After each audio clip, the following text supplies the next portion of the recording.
Audio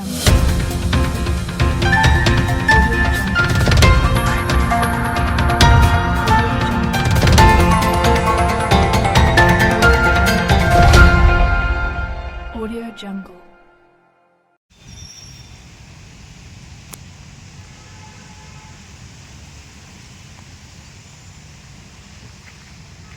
काय सांगाल आज आपण केज या ठिकाणच्या बांधकाम उपविभाग या ठिकाणी आमरण उपोषणाला बसलेला आहे आणि जो काय आपला प्रश्न आहे किंवा आपल्या ज्या मागण्या आहेत त्या कुठल्या पद्धतीतल्या मागण्या आहेत आणि कशा संदर्भात आपण आज या ठिकाणी उपोषणाला बसला?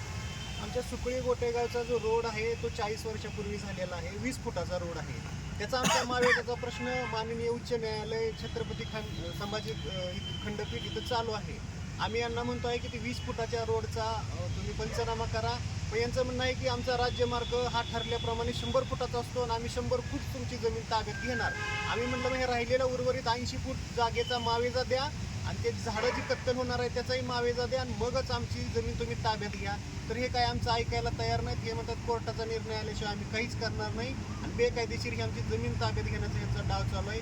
मी ह्यांना अर्ज दिला होता की तुम्ही ह्यानुसार हे जे सुकळी गावातून जो जुना रोड जातो यांच्या मालकीचा तो 100 फूट निजाम कालावधीपासून ह्यांच्या ताब्यात आहे. तिथलं अतिक्रमण काढून ह्यांनी तिथून रोड करावा. यांना कुणाला मावेजाही द्यावा लागत नाही आणि कुणाची अडचणी येत नाही. तर त्यांनी तो रोड म्हणतात की आम्ही जिल्हा परिषदेला देऊन टाकला. पण म्हणजे यांनी स्वतःच्या ताब्यातला रोड जिल्हा परिषदेला द्यायचा आणि आमच्या शेतकऱ्यांच्या जमिनीत शिरायचं हा कुठला न्याय आहे? ह्यांनी आमची हीच मागणी आहे. यांनी एक तर आम्हाला मावेजा द्यावा. मावेजा नसेल द्यायचा तर ह्यांनी ह्यांच्या हक्काच्या जागेतून रोड करावा. आमच्या जागेमध्ये अतिक्रमण करू नये ह्यांनी. आणि हे आता म्हणतायत की तुमच्या इथं काम चालू नाहीये. तर ह्याचा व्हिडिओ सुद्धा मी झाडं तोडण्याचा काढलेला आहे आणि त्यांना पाठवलेला आहे. इथले अधिकारी 2 दिवस झालं आजपर्यंत कुणी आलेलं नाही.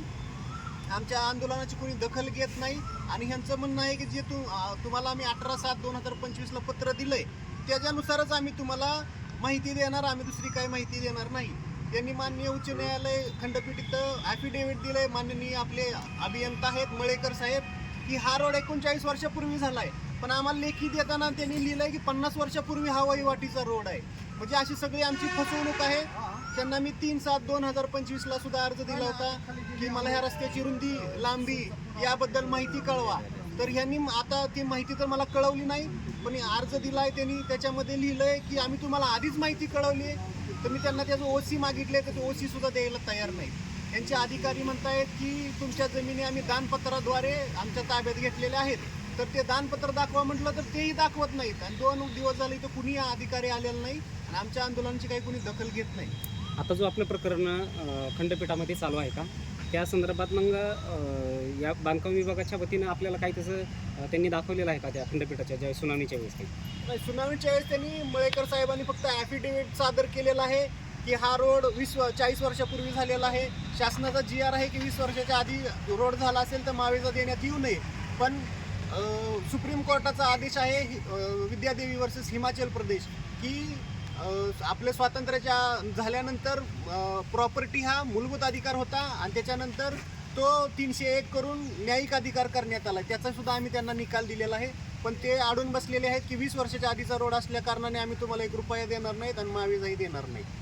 तर आता जुना रोड होता का तो किती फुटाचा आणि आता किती करत आहेत त्याच्यामध्ये? मग त्याच्यामध्ये आहे त्या रोडवरती करतायत का जमिनी लोकांच्या कितीपर्यंत जात आहेत त्याच्यामध्ये? आता जो सध्या रोड आहे तो जवळजवळ 15 ते 20 फुटाचा आहे. सध्या चालू आहे.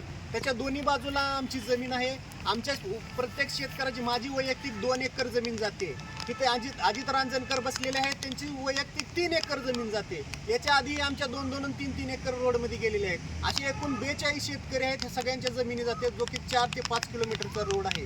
ह्या रुंदीकरणामुळे जे धनेगावचं बॅक वॉटरचं जे पाणी आहे ते नाल्यावर आमच्या शेताच्या शेजारून नाल्यातून जातं. त्या नाल्यामध्ये जर यांनी रोड केला तर ते पूर्ण पाणी आमच्या शेतामध्ये सुद्धा येणार आहे चढून. मग आमचं सगळीकडूनच नुकसान होतंय. जमीन सुद्धा जाते रोडमध्ये आणि त्या बॅकवॉटरचं पाणी सुद्धा आमच्या शेतामध्ये येतंय.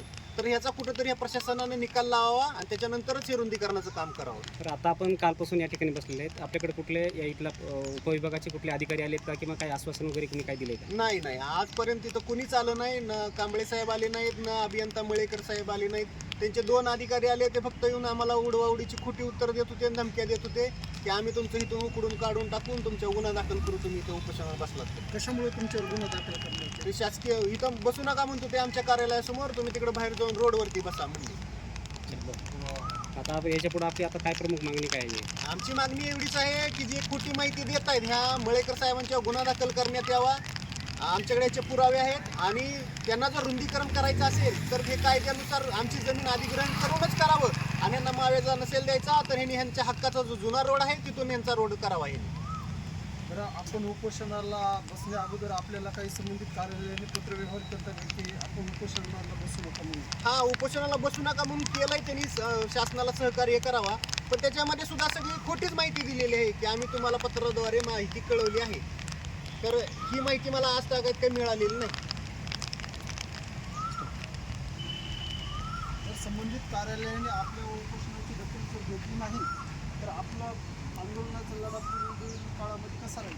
आम्ही आता आमरण उपोषणात बसलो आहोत. हेच आम्ही असंच करू. जर ह्यांनी आमचं जबरदस्तीनं दंडमशाहीनं जर उपोषण मोडलं तर आम्ही वेळ प्रसंगी यांच्या बिल्डिंगवर वर चढून उडी मारू किंवा आत्मदहन करू.